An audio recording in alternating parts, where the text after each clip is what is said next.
এক পীর সাহেব এরকম দাড়ি হাসতে গিয়ে একটা চুল পড়িছে। কি পড়ছে? দাড়ির একটা চুল। তো মুরিদ এখন চিন্তা করে, এই চুল যদি কেউ পায়ের তলে ফেলায় তাহলে পীর বাবার তো সম্মানের হানি হবে। উনি আবার ওইটা বাড়িতে নিয়ে যায়, লাল কাপড় দিয়ে পেঁচে তাকের উপর রেখা দিছে। যেই রেখা দিয়েছে সেদিন থেকে ওর বাড়িতে আবার বরকত বেড়ে গেছে।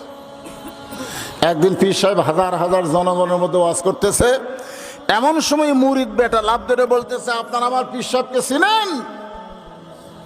সবাইকে চিনি না, মানে আমাদের সামনে ওয়াজ করতেছে।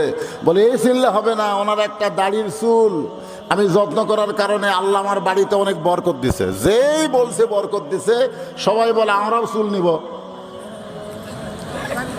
এখন মুখের সামনে 10,000 শ্রোতা বসে আছে, সবাই চুল চায়। পীর সাহেব বলতেছে, চুল যখন পড়ে যাবে তখন নিবা। অত ধৈর্য আমাদের নাই। সমস্ত শ্রোতারা দৌড়ে এসে পীরের দাড়ি ছিঁড়ে সবাই ভাগ করে নিচ্ছে। পীর হাত দিয়ে দেখে রক্ত দিয়া গোটা গাল মেখে গেছে। আপনারা বলেন তো, এখানে পীরের সম্মান হলো না অপমান হলো? আজকাল পীর মানে এটা ফার্সি শব্দ।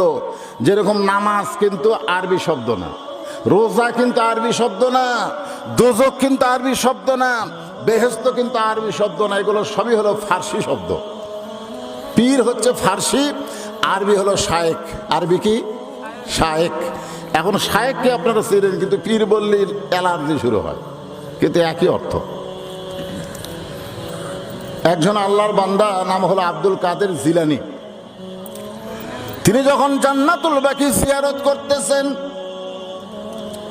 মদিনার সবচাইতে বড় গোরস্থান হলো জান্নাতুল বাকি, আর মক্কার সবচাইতে বড় গোরস্থান হলো জান্নাতুল মাওয়া। দুইটা গোরস্থানের আগে জান্নাত আছে। জোরে কোন কি আছে? একটা হলো জান্নাতুল বাকি। জান্নাতুল বাকি কোথায়? জোরে বলেন কোথায়?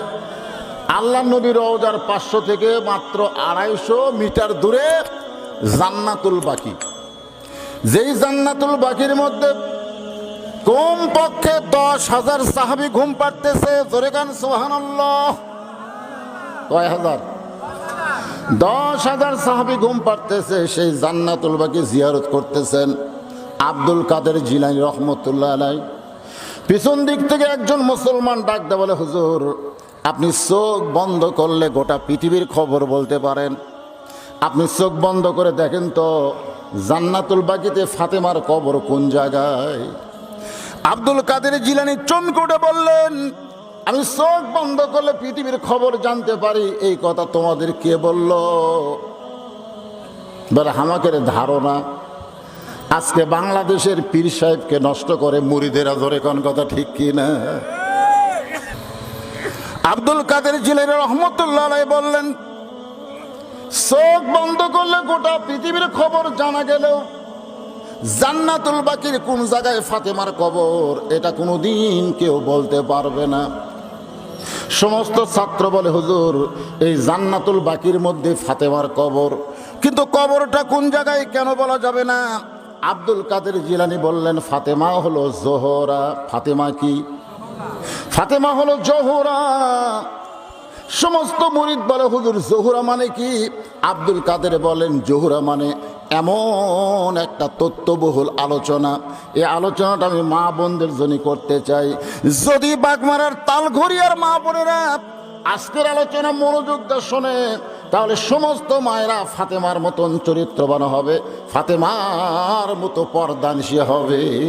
জোরে কারণ সুবহানাল্লাহ।